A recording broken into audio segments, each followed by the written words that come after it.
Vou fazer minha audiodescrição aqui, gente. Eu sou um homem jovem, de pele clara, com óculos de grau de armação redonda e preta.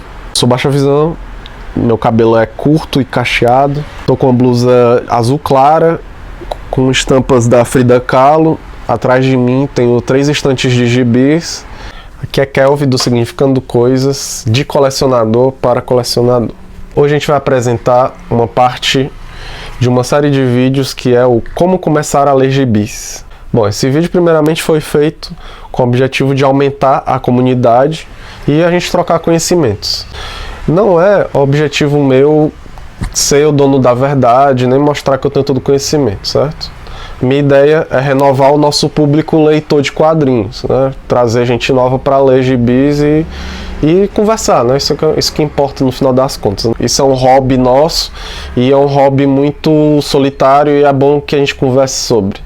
Então, é o tipo de vídeo que eu queria ter conhecido, né? Eu queria que alguém tivesse feito quando eu comecei a ler gibis. Comecei a ler gibis em 2007, 2008.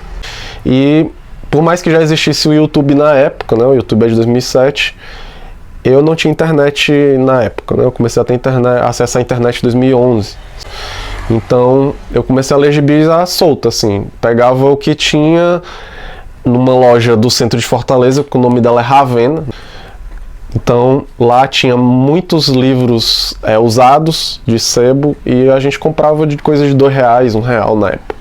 Então, a gente pegava e lia com o que tinha geralmente da passagem do ônibus. Quando eu pegava para descer para pegar o Pio 12 ali na pracinha, eu passava sempre na Ravena, que era caminho. Passava na Ravena, pegava alguma coisa ali, se tivesse algum dinheiro no mês. Eu recebia, para vocês terem ideia, na época eu recebia de mesada R$5, né? Então, R$5 dava para comprar 2 gibis, né? 2 gibizinhos, né? No máximo por mês, né? Então, era esse negócio. Como começar a ler gibis, né? Parte 1, vou falar dos comics, né? É o que a gente chama de gibi geralmente, né? Os comics são os livros americanos, né? Eu fiz uma burrice, né? Eu devia estar com na mão. A primeira parte é como você conseguir ler comics, né? Quando a gente fala comics, fala de gibi, né? Gibizinho, certo? Mensal, que vem lá dos Estados Unidos, né? Geralmente da Marvel ou da DC Comics, que são as principais publicadoras. Isso aqui é uma mensal, Demolidor, do Mark Waid, né? Isso a gente vai conversar mais pra frente. Eu quero falar com vocês hoje, né? O primeiro tópico da nossa conversa é como é que eu posso começar a ler um gibi. Bom, primeiramente, né, você pode fazer o mais simples possível, né, que é você ir ou numa banca de jornal, numa livraria, procurar o gibi que tiver lá, você abrir e folhear e começar a ler do zero. Isso é o que eu fiz quando eu comecei e geralmente é o que o pessoal faz da minha época, nos anos 2000. A gente abria, lia, acabou, devolvia, a gente vendia, né, a gente não colecionava, a gente vendia para ler o próximo. Principalmente quem não tinha dinheiro, como no meu caso, né? Nunca passei na mente de colecionar. Então, você pode iniciar por isso. Mas, graças a Deus, hoje em dia você não precisa mais fazer isso, né? Hoje em dia a gente tem o que a gente chama de internet. A gente tem uns meios digitais aí que você pode procurar à torta e à direito qualquer gibi que você queira ler, em inglês, coreano, japonês, de qualquer lugar. Então você pode ir atrás também pela internet, facilmente. Mas o primeiro tópico que a gente tem que conversar hoje é sobre os publishers. Eu falei sobre Marvel e DC. Marvel e DC são os principais publicadores de quadrinhos, de gibis, de comics. São as principais dos Estados Unidos. E a gente tem outras também, né? Os publishers, pessoal, né? Para quem não conhece esse termo, são aquelas empresas que elas têm a possessão do direito autoral. Então, se você quer publicar qualquer coisa aqui nacionalmente, você precisa ter um intermédio com a publisher para você poder publicar uma história daquele personagem, né? Por exemplo, o Demolidor, a publisher dele é a Marvel e a editora nacional que publica o Demolidor, que está dentro, né, dos personagens da Marvel, né, que faz parte daquele bojo, é publicado pela Panini, hoje, né, no território nacional. E isso pode mudar com o tempo. Então, Primeiro termo que vocês devem entender: publisher, detentor dos direitos autorais. Quem são os principais publishers? DC, Marvel, Image Comics, IDM, IDW, Dark Horse, Boom. E nós temos outros também, né? One Press, nós temos a Fantagraphics, a Vertigo, a Black Label. A gente tem vários outros publishers também. Então, pessoal, né, que vocês devem primeiramente saber: se um material foi publicado originalmente em inglês, francês, não importa, para uma editora poder publicar aqui no nosso território nacional, tem que haver um intermédio com essa galera. E geralmente as editoras, elas dizem o formato que vai ser publicado, se vai ser em formato capa mole, certo? Capa cartão. Se vai ser em formato de 6 capítulos, que esse daqui é um de 6 capítulos, de capa cartão encadernadozinho.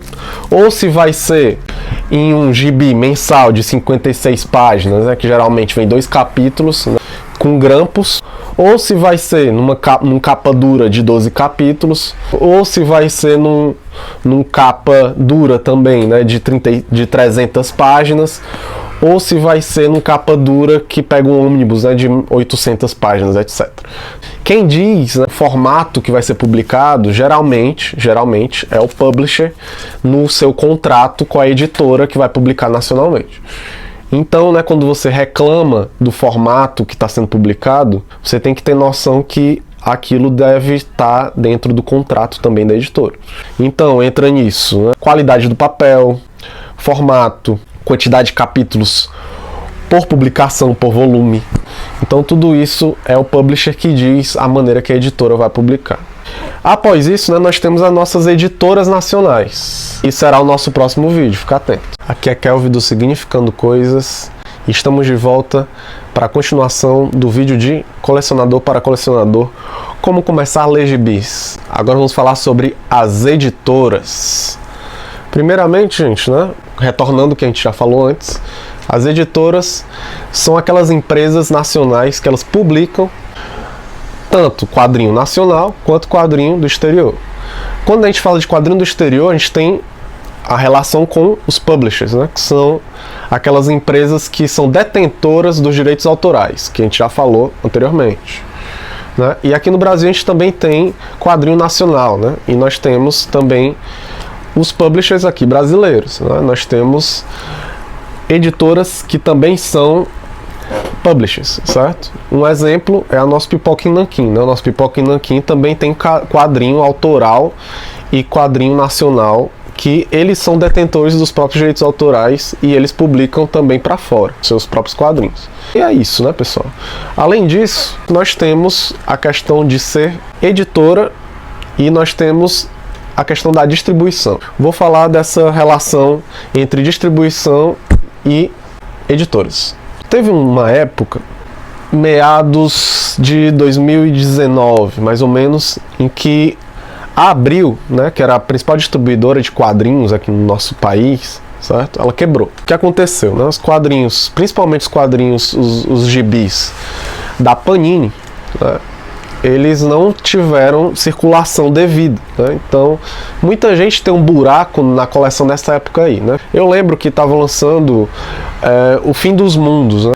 Da questão da DC, né? Que estava tendo esse evento e eu não consegui pegar, né? Porque faltou, e a questão também de muita gente ter o furo na coleção por conta disso dessa época. E o que acontece, né? Distribuição é muito importante, né? Quem mora no Nordeste, né, como eu, bem sabe que para você conseguir pegar um quadrinho, né, de qualquer outro lugar, você tem que pagar um frete um pouquinho absurdo, né?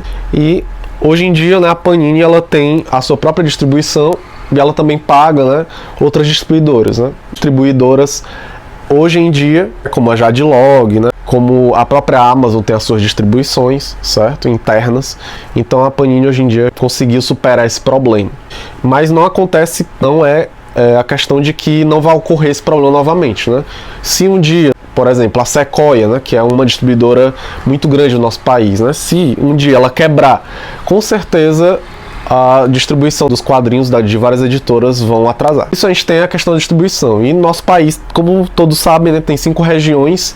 E eu lembro da época da FENAC, né? A FENAC é uma empresa de quadrinhos que ela também existia no exterior. Na verdade, ela existe no exterior, né? Principalmente na Europa, né? E tinha aqui no Brasil, né? Até alguns anos atrás que ela fechou a filial brasileira. E ela fazia um preço muito bom, cara, muito bom mesmo. Contudo, né, para o Nordeste e para o Norte, o frete era absurdo, absurdo mesmo. Até para o Centro-Oeste também era absurdo. Mas para quem era do Sul e do Sudeste, eu acho que foi o melhor momento de comprar quadrinho, cara. Eles vendiam quadrinho nacional, quadrinho de fora, com preço assim de 30% para cima, né? Sempre existia promoções direto. E infelizmente fechou, né? Então a gente teve muitos problemas de distribuição no nosso país. E nós temos as editoras, né? Que é o ponto principal do nosso vídeo de hoje. Nós temos as editoras do nosso país, né? Nós temos principalmente, né, a Panini, que é a maior no caso de gibi. Nós temos a Mitos, né, que é a segunda, né, que são bem juntinhas, uma priminha da outra, certo? Nós temos a Devir, a Mino, a Nemo, Pipoca e Nanquim, como eu já falei, a Veneta, a Conrad e várias outras do mercado nacional que trabalham com outro tipo de publicação, né? Por meio de catarse, né? De crowdfunding. Então a gente tem muitas editoras que trabalham no nosso mercado nacional hoje, graças a Deus. Então vamos falar um pouquinho sobre a Panini, né? A Panini é a principal editora que publica as edições da DC e da Marvel. Então ela pega algumas questões também de outras editoras, como coisas da Disney, coisas também da Graphic MSP, questão do Maurício de Souza, né, a nossa Turma da Mônica, etc, etc, etc. A Panini é gigantesca, certo? Ela é uma empresa italiana, ela não é uma empresa brasileira, né, por favor, né, saibam disso. E por conta de ela ser uma empresa europeia, ela também tem muitos trabalhos que ela tenta chegar num padrão com o mercado europeu. Um dos pontos do padrão do mercado europeu, gente, que eu vou apresentar para vocês aqui, é uma curiosidade, né? Esse tipo aqui, ó, de publicação, certo? Publicada juntamente com a Panini e a Salvat, certo? E a Mitos, no caso, né? Eu disse que as duas eram primas. A gente tem aqui uma publicação de graphic novel, certo? Isso aqui é a capa preta, né? Mas existe a capa vermelha também e a do Homem-Aranha. Essa publicação, certo? Também casadinha com a da Eagle Moyes, né, da DC. Essa publicação, ela é do mercado europeu, certo? Nos Estados Unidos esse tipo de nicho de graphic novels não existe, certo? O pessoal lá não compra esse tipo de questão de coleçãozinha por graphic novel, número a número, facsímile por facsímile, certo? Isso vem do mercado europeu para o nosso país aqui. Isso não vem dos Estados Unidos, isso é uma curiosidade muito grande. Certo? Continuando. Além disso, a gente tem a Mitos. A Mitos publica principalmente Dark Horse. Dark Horse e Bonelli. Né? Dark Horse, pessoal, né? O que é da Dark Horse? A gente tem o Hellboy, a gente tem Alien, a gente tem outras também, né, que são importantes da Dark Horse, né? Como, por exemplo, a gente tem, junto com a Dark Horse também, né, a gente tem lá na nossa Mitos, a gente tem os da Bonelli, que são também da Itália. Como eu disse, né, a Panini, ó, ela é prima da Mitos, né? Então elas estão bem juntinhas, né? A questão da Itália, certo? Então da Bonelli a gente tem a Júlia, a gente tem o Tex, a gente tem Ken Parker, Martin Mystery, né? A gente tem vários grupos aí de quadrinhos europeus, certo? Italianos.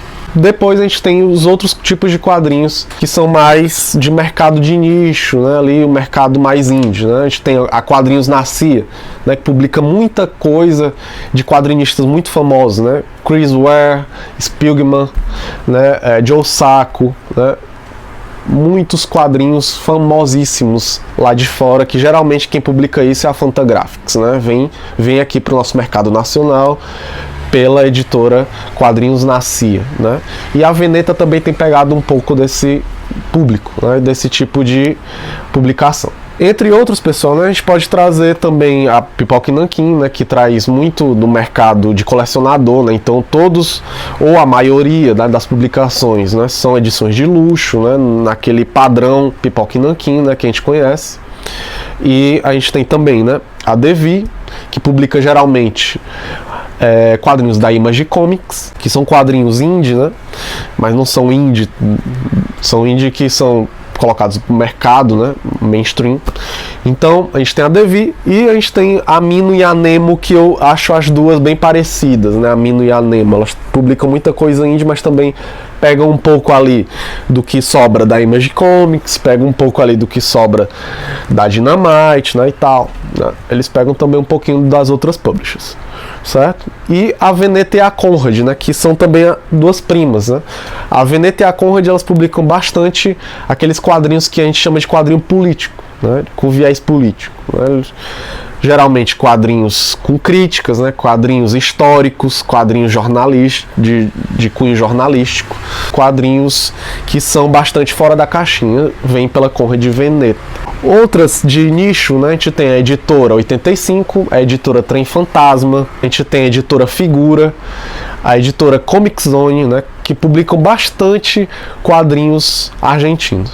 Então a gente tem cada editora para cada público e para cada publisher específico, né? Tem editoras, né, que também acabam se organizando por uma publicação de um escritor específico, né? Alguns acompanham, por exemplo, alguns tentam acompanhar o que o Junji Ito vai publicar. Aí o pessoal vai publicar justamente o que o Junji Ito publica, aí aquela editora.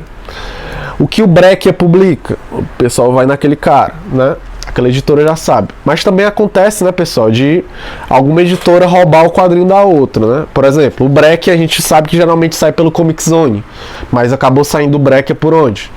Pela Figura, né? Ou então saiu o Breccia pela Figura e saiu também pela Script, né? Então a gente vê ali que algumas acabam pegando um pouco do que a outra geralmente iria publicar. É isso por hoje, pessoal. Acho que o vídeo saiu um pouco longo, mas tamo junto. Se você se interessou pelo nosso conteúdo, por favor, não deixe de deixar o seu like, de compartilhar com os coleguinhas e principalmente de nos seguir nessa rede social e nas nossas outras redes sociais. Nós estamos com o link no nosso perfil. Falou!